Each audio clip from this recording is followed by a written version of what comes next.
ଏଇଟା କ'ଣ ଜାଣିପାରୁଛନ୍ତି? ହେଲା କାକୁଡ଼ି।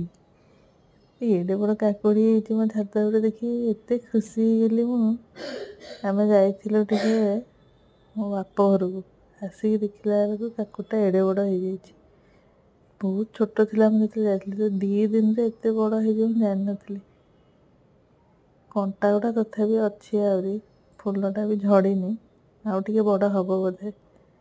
କିନ୍ତୁ ମୁଁ କହିଲି ଦେଖିବା ଟେଷ୍ଟ କରିବା କେମିତି ଲାଗୁଛି। ଏତେ ବଡ଼ ହେଇଯାଇଛି ଯେହେତୁ 2ଟା କାକୁଡ଼ି ଆଜି ଖାଇହେବ।